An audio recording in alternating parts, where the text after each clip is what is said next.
Hi, my name is Dave Johansson and I'm here at Blossom Hill Crafts. A few weeks ago I did a free workshop on making goblets, and this video is just the content of that workshop. I'm going to talk a little bit about how to make goblets. It's a two-part video. The first part of the video is going to be on making the goblet, and the second part is going to be on trimming it. So this is a goblet that I've made, and the goblet, in fact, that I'm going to demo. I want to say a few words about it before I start. First of all, proportions on goblets. One of the things is that the goblet is 50% cup and 50% stem. Probably the biggest mistake that I see with goblets is that people make the cup too small. Again, 50% cup, 50% stem. The other thing to pay attention to is the base is at least 2/3 the width of the top of the cup. Okay? That's just standard. Now this one is actually a little bigger than that, and that's okay, but if it gets any smaller it doesn't look right and it's tippy. So again, the base is usually 2/3 the width of the cup, and the proportions here are pretty much 50-50. Alright? Basic things. The other thing is when you turn around and you look at the foot, this is just bisque, I've got to clean this up a little bit, but you'll notice how the foot is angled here a little bit. And that's a good thing to do, is to angle the foot a little bit, because when you set your wine glass down, you could glaze all the way to this edge, and you don't really see the part of the edge that you've waxed so that the glaze doesn't go on it. So a little bit of angle down there does real well. So we're going to turn now to throwing this, but before I do, we want to be able to throw more than one wine glass that looks like, right? So we've got to do a little bit of planning. And what I've done is I've made a little template, and I just made this template out of some old Tupperware. It's made out of plastic. Some people will use like manila file folders or kind of a thicker cardboard. I don't like to do that because they come apart. And it sits down inside of the cup. This is the outside, this is the inside of the top of the rim, and this is the bottom part. You'll see me using it. And I write right on here the length of my stem and the width of the base of the stem. So I wrote on here using a 12% shrink ruler, because that's about what my clay is going to shrink, is 12%, that my stem is 4 1/4 inches. So I'll take my shrink ruler here and I'll go to the 12% side right here, 12%, just accounting for the shrinkage of the clay, and I'll take a calipers that looks like this, and just set those calipers right at 4 1/2 inches. There we go. Make sure it's tight so it'll stay right where I put it. And my base, it says here that my base is at 3 1/2 inches, and I like to use this kind of a caliper this is called a lid master. These are really helpful tools. If you don't have them, you should get them. I'm going to set this right at 3 1/2. We have a few here in the studio, but having your own is a good idea. I'm going to set that right there at 3 1/2 inches on that side. And again, you're going to see as I'm throwing why I set those where I did and exactly how that works. So I find that with about 9 pounds of clay, I can get 4 nice goblets. Really 8 pounds, but I give myself 9 just so there's more than enough. So when I throw goblets, I throw them off the mound. So I'm also going to be talking to you a little bit about throwing off the mound. So here we go. The first thing I'm going to do is I'm going to throw the stem. I've got a piece of clay here that's pretty much centered. And I'm going to bring a little bit of clay up, so I just have kind of like a little bit cupped in my hand, just like that. And I'm going to drop a hole, and however it is that you go about dropping your hole. I go like about that deep. Everybody's got to kind of find their own way with this part of it. I'm going to open this up just a little bit. I've opened it up maybe that far so that I can get down in there and work. Let's see. And I'm just going to bring this clay up. Now, this kind of throwing is very wet. I use a lot more water than I usually use. Now I'm going to throw this goblet stem actually upside down, so this is going to be the base of the stem, and I need to keep this very compressed. Okay? I'm going to do maybe another pull here.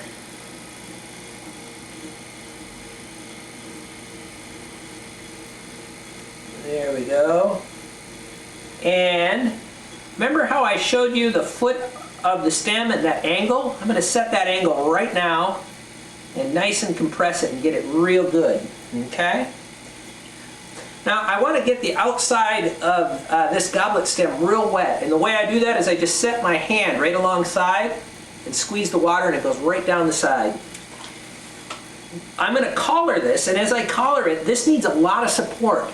So this hand rests as a full hand, and this hand goes just like that. All right? And I'm going to bring it up and in. Okay? Up and in. I got a little twist in there, but we won't worry about that. And now I'm going to bring this out like that. And I'm going to test my width. If you remember, I set that at the width that I wanted. I'm going to just double check that, make sure it's not wide. When I'm throwing these parts, I actually want them a little bit on the thick side, okay? Because when we put our goblets together, we're going to do a lot of trimming, and I want to make sure there's enough clay to trim. All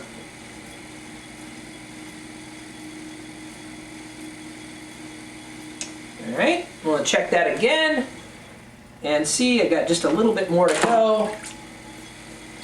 When you're throwing these all the time or you're doing a whole bunch of them, you get pretty fast and pretty good at it. So there we go. And I'll bet that's probably just about it. And there we go. Set to my width there. Now I'm going to come down, well, I now want to check my height. And the way I'm going to do that is I'm going to use this just like this, and to see, yeah, I need to get a little more height out of that. You see how I'm using that? Just like that. It's giving me some information there. Alright, so I'm going to take this up and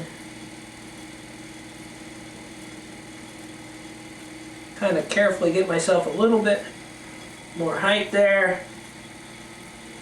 And let's see where that puts us. Right there, and actually scribe a little line in there. Gives me a nice little line communication. And can you hand me that wire right there, Chris? Cameraman had to get the wire. So I want to get this off of here as cleanly and as nicely as I possibly can. So first thing I'm going to do is I'm going to use a rib to clean my hands. I always clean my hands with a rib because it's, you know, towels, they get dirty way too fast, and maybe I wipe the rest off with a towel. And I should have a little trimming tool down here. At least I did have. I don't. A stick tool. No, I'll use this. I would actually use a stick tool for this, but I just want to make sure that I've got a really good clear line there. Okay, just giving myself a nice good clear line. And I'm now going to take my wire, pull it tight, and pay real close attention to just coming across this straight. Okay? So when you go to take these off, it's very simple.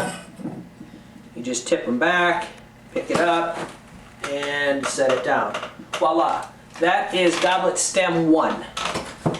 So, whenever I do this, you end up with a little bit of junk here. My suggestion is that you don't keep it. Just get rid of it, get it off of there. Don't try to re-put it down into your clay because it's just going to create a little bit of a mess for you. So, bring this back up again. I'm now going to make the cup part of the goblet. And I've got the clay in my hand again. And I'm going to sink a hole. Only this time I'm going to open it up quite a bit wider. In fact, if you remember me showing you this tool, I'm going to open it exactly that wide.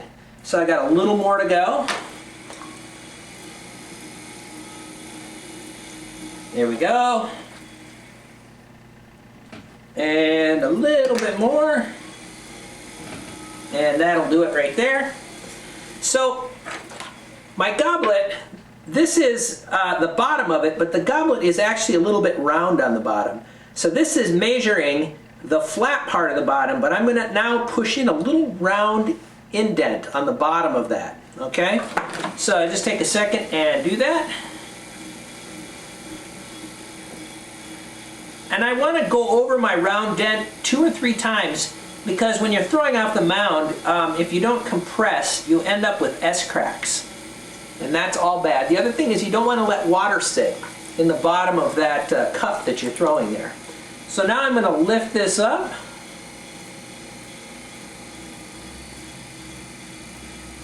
And again, I'm paying special attention to my rim here because this is what's going to touch people's lips. So I want to make sure that it's not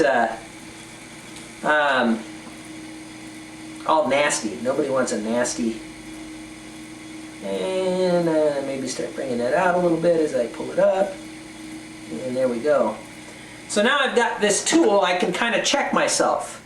If I come this way, I can start to see, well, I got to go a little bit wider. And if I go like this, I can see, well, I got to go a little bit higher. And the bottom is still just about right, if you can kind of see where I got to go. So, I've got a little too much water in there, but I need a little water on the outside. There we go. And we're going to do another pull here.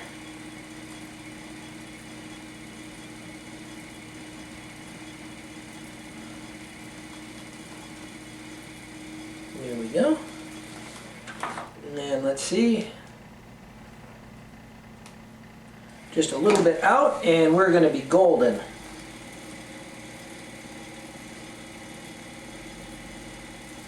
want to make sure that I've got kind of a nice rim there for drinking. This drops down inside, and voila, my cup is perfect. Now if I measure everything out like that, I'm going to have uniform basic parts to start with. So now we get to the part of how on earth do I get this off the mound?